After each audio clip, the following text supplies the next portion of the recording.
walking around. How's the rehab going? Yeah, no, it's going pretty well.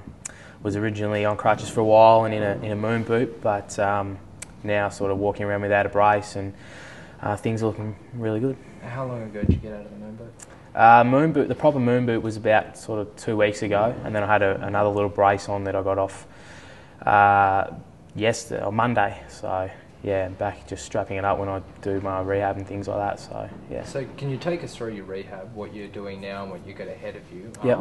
You know, people want to know how far away from running you are.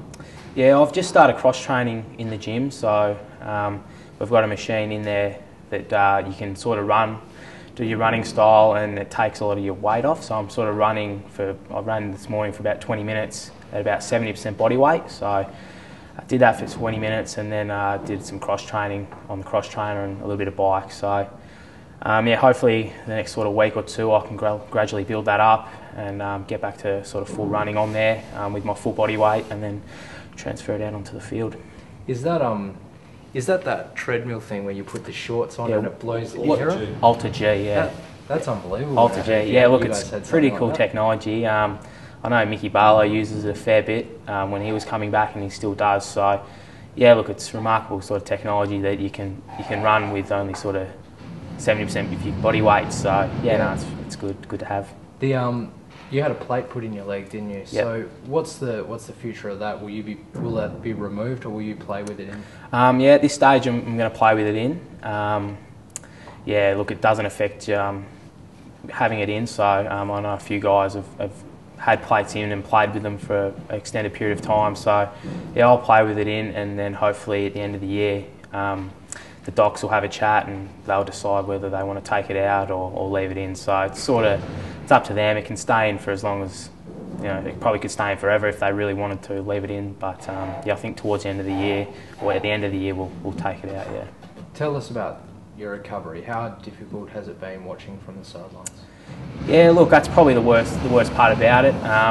When I did the injury, I was very positive, and obviously not as bad as first thought, which was good. So in terms of all that, I've been really good, really positive with my recovery and things. But I suppose game day, it's hard to watch because you wish you were out there playing. But yeah, you obviously can't do much about it. But yeah, look, it is frustrating and hard at times to watch.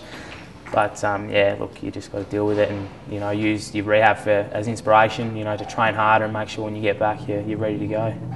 When you initially did it, I think the initial diagnosis was 8 weeks, and I think that 8 weeks is actually up this weekend. Yep. But you've obviously got probably about another 5 ahead of you. What's delayed that process?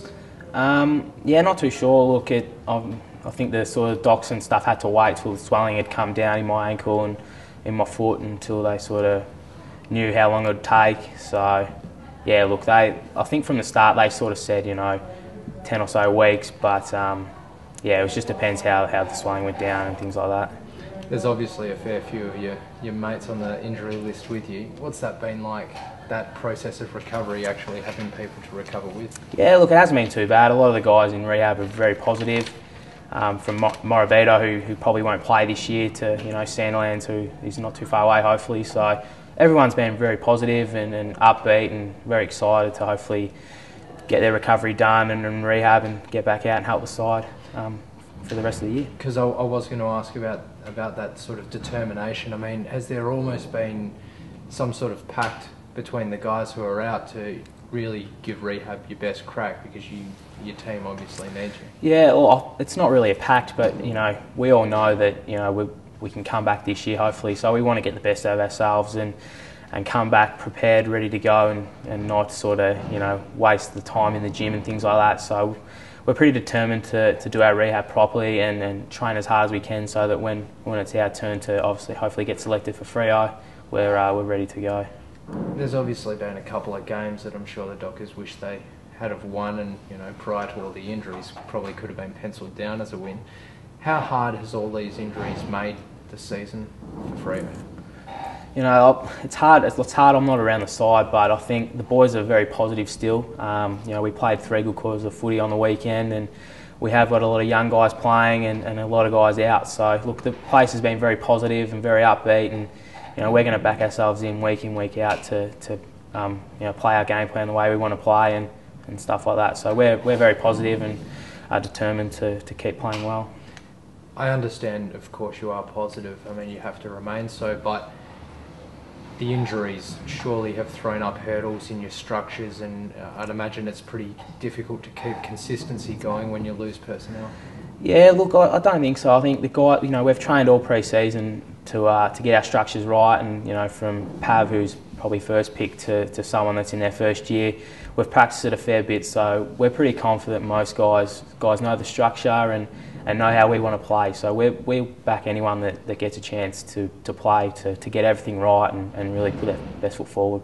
One of the more promising pieces of news coming from the Dockers is obviously Michael Barlow beginning to make his return. Yep. What sort of effect does that have on the team? Oh, look, it's great for Mickey. I went down and watched him on the weekend, and he it was good to see him run around and play a half. So yeah, look, it's obviously we're not expecting a lot from him. It's a very big injury. So look, we're just happy to see him play. So yeah, look, whatever happens with him this year will happen. So. Yeah. And also the effect on the injured players to see someone, making the comeback. I'd imagine that's good for you guys as well. Oh yeah, look, it's great. We had a lot of guys that drove down to Mandurah on the weekend to watch him, especially a lot of the rehab guys. So yeah, we support Mick and everyone that plays and makes their comebacks. So yeah, no, look, we were very supportive of him, and it's great to see him get out there on the weekend. And just finally, looking ahead to the next match, it's going to be a pretty tough one. What are the boys expecting? Yeah, look, Essendon, are a good side, so it should be a good game. But we're going to back ourselves in to stick to our structures and then get the best out of ourselves. So look, it's probably going to be a good game, but hopefully we can get away with the win. Probably one of the more positive sides of the Dockers has been the defence line. Are you almost going to have to try and force your way back into the side? Yeah, look, it's going to be tough. My housemate Garrick Ibbotson's gone down in defence as well and done really well. So yeah, look, it's going to be tough to get back in when I get my opportunity. So look, that's healthy for our footy club. Yeah, good stuff.